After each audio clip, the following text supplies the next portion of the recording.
if someone were to come into my chat and they want to sexualize me, I'm not afraid to educate them on that and to be like, that's an L take, bro, and like, ban them. I'm just kidding, but...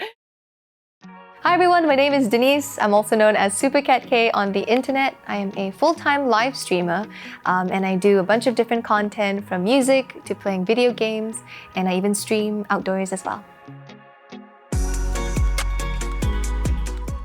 So I was exposed to live streaming probably a year before I had started streaming myself. And I was moderating for another person who I was very close to. And that was how I learned about Twitch streaming in the first place. And actually that was pretty much it. I would just watch the other person stream and then I would moderate for them, and that was my only relation to live streaming. I had no interest in it whatsoever, had no intention to try it out myself until I left my first startup in 2020, early 2020, and I came back home due to COVID.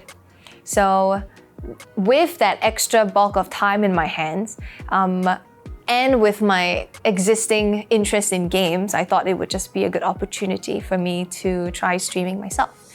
So yeah, it wasn't, I hadn't watched any streamers at that point. I didn't know about this industry.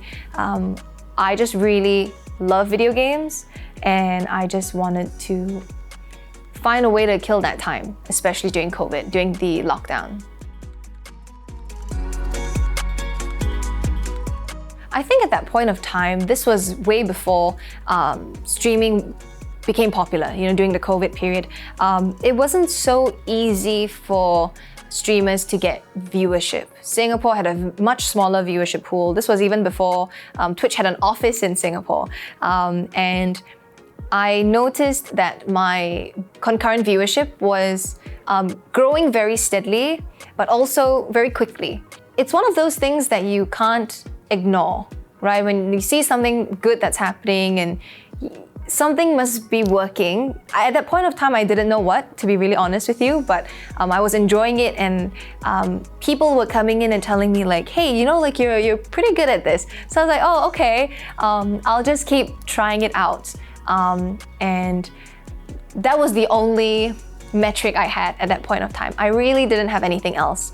I think the other thing that kind of flipped the switch for me was when people started to subscribe. So when I started to get, I think 500 subscribers at that time, which was a lot. Even until today, it's really not so simple to get 500 subscribers on Twitch, depending on your size, obviously. But when I had hit that number, I was like, wow, that's a substantial amount of money.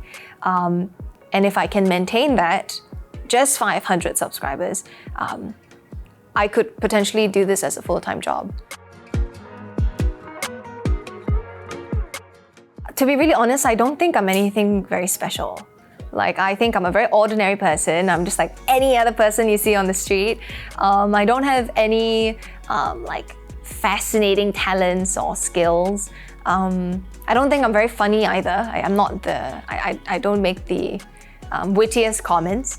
But I think at that time, again, there weren't a lot of people like me. So people on the internet were mean and a little bit more loud, and they use strong language, and then all of a sudden you see this girl coming in onto the platform, and I'm just all flowers and trying to spread kindness to people, and I've never swore at all in my life, and I think people were very confused by that. I remember that people thought it was a persona, like, oh, this can't be who you are in real life, but actually I am the same person.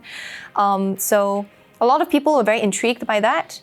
And I think it was a 50-50. Like 50% of the people didn't believe that I could stay true to myself and succeed, whereas the other 50% of the people, they were like, wow, thank you for showing me that you can be nice and you can be yourself and you can succeed in this industry. So I think eventually the other 50% kind of grew much bigger, and I think you attract your own tribe of people, and my people just found me, and I think that's how I stood out at that time.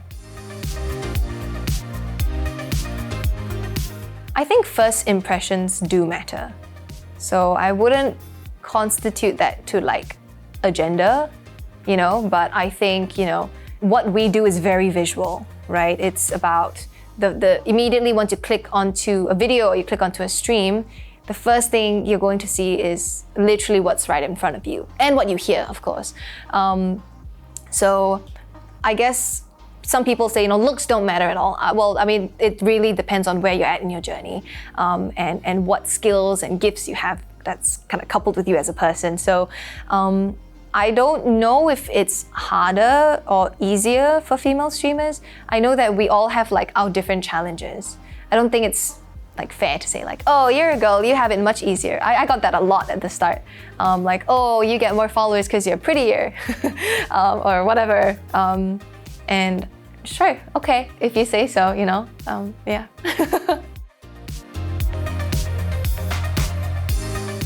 Not just about those who maybe, create that kind of content, but talk about the streamers who very clearly scold people, on the internet, and they make it like, they make it like a thing, or people who litter on the streets. I think they're all the same, right? It naturally affects how the viewers see creators and streamers, and even impacts on how viewers think that they can behave, right? Because like, oh, if my streamer can do this, or if my streamer can litter anywhere, I can litter anywhere, right? And I think we often forget that as creators, we really do have that like social responsibility of like influencing and educating our viewers.